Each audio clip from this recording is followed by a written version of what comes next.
अस्सलाम वालेकुम friends, welcome to another video. तो फ्रेंड्स, अगर आप लोग जानना चाहते हैं कि कनाडा का हेल्थ केयर सिस्टम किस तरह का है तो आज की वीडियो लाजमी एंड तक देखें, चैनल को सब्सक्राइब करें और वीडियो को लाइक करें।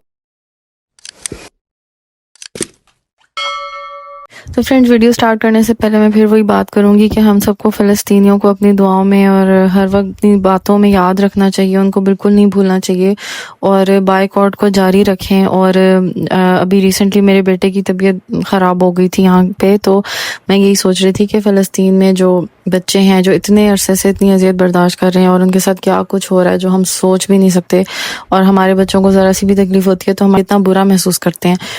तो वहाँ पर जो माएँ हैं, उनकी जो वालिदैन हैं, वो अपने बच्चों को इतनी अजियत में, इतनी तकलीफ़ में किस तरह देखते होंगे। तो इस रिमाइंडर को प्लीज़ याद रखिएगा कि उनको हमने कभी भी अपनी दुआओं में नहीं भूलना, अपने ज़िक्र में नहीं भूलना। अल्लाह ताला उनके लिए बहुत ज़्यादा आसानी फरमाए।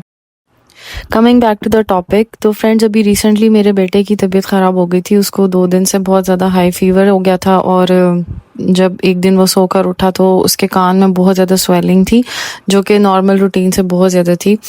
और फीवर भी उसका बहुत हाई था, यानी कि ऐसी तबीयत नहीं थी कि हम उसको घर पे रखते हैं, हमें ऑब्वियसली डॉक्टर को चेक करवाना था क्योंकि फ़र्स्ट टाइम ऐसी चीज़ एक्सपीरियंस की थी।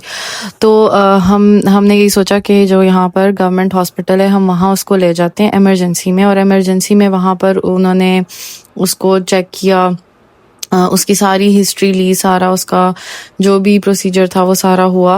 और उसमें टोटल जो है मुझे 2.5 आवर्स का टाइम लगा, वेटिंग और सारा चेकअप और सारा कुछ मिला के। और उसी चेकअप के दौरान उन्होंने उसको एंटीबायोटिक की एक डोज भी दे दी थी और एक डोज मुझे साथ घर के लिए दी थी कि ये आप सुबह इसको दे दें मेडिसिन परचेज करने से पहले भी, ताकि इसको मेडिसिन मिल जाए। और नेक्स्ट डे जाकर मैंने मेडिसिन परचेज कर ली थी। 1 वीक का वो कोर्स उन्होंने मुझे दिया एंटीबायोटिक्स का। और हुआ ये कि पहली डोज से ही उसको आराम आ गया और उसका बुखार ठीक हो गया। तो मुझे तो यहाँ का जो मेडिकल का सिस्टम है वो अच्छा खासा फास्ट लगा है, जबकि हमने ये सुना हुआ था कि बहुत वेट करना पड़ता है। मे भी करना पड़ता होगा, बट हमारा एक्सपीरियंस काफ़ी अच्छा रहा, हमें ज़्यादा वेट नहीं करना पड़ा और जल्दी में ही जिस तरह सेम हम पाकिस्तान में वेट वगैरह करते थे उतना ही टाइम में हमारा सारा कुछ हो गया।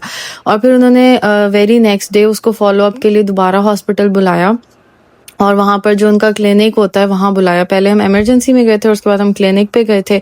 और क्लिनिक पे वहाँ बड़ा अच्छा वीआईपी प्रोटोकॉल दिया जाता है बच्चों को, जिस तरह के आप वीडियो में देख रहे हैं। इस तरह से चिल्ड्रन वार्ड बनाया हुआ है और उसके साथ बच्चों का प्ले एरिया है, बच्चों को टॉयज़ वगैरह देते हैं जब तक वो वेट कर रहे होते हैं डॉक्टर का। और उसका सारा हिस्ट्री, वेट वगैरह हर चीज़ चेक करते हैं। बड़ी अच्छी उनकी चीज़ें, मशीनरी वगैरह होती हैं। और उसके बाद वो डॉक्टर ने आके उसकी सारी हिस्ट्री दोबारा से ली और बहुत डिटेल में डिस्कशन की उसके बारे में। सिर्फ जो इसका मौजूदा हेल्थ कंसर्न है उसके अलावा भी बहुत सारी बातें डिस्कस की। और जो भी मैं क्वेश्चंस पूछ रही थी वो उसका बड़ा देर तक मुझे रिप्लाई, जवाब वगैरह देते रहे और काफ़ी अच्छा उनका तरीका था चेकअप करने का।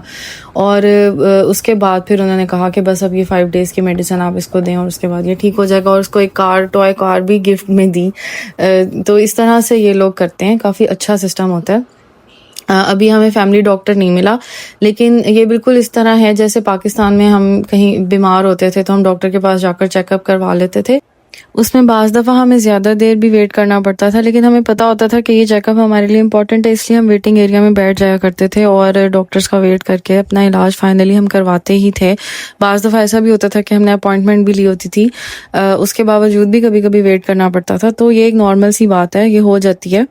तो जो हम चूँकि नए आए हैं अभी अभी कनाडा में, तो उस हिसाब से हम देख रहे हैं, तो हमें बहुत अच्छा लग रहा है यहाँ का हेल्थ सिस्टम।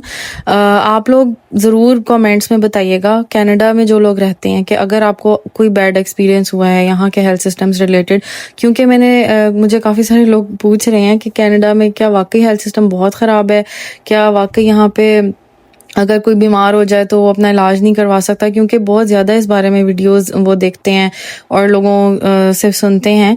तो अभी तक मुझे पर्सनली ऐसा कोई नेगेटिव एक्सपीरियंस नहीं हुआ, लेकिन अगर किसी का है ऐसा कोई एक्सपीरियंस तो प्लीज़ कमेंट सेक्शन में ज़रूर बताएं, ताकि हम उस पर रिसर्च कर सकें और पता लगाएं क्या वाकई ऐसा हो रहा है या नहीं हो रहा। तो उम्मीद है आज की वीडियो से आपको कुछ बेनिफिट मिला होगा।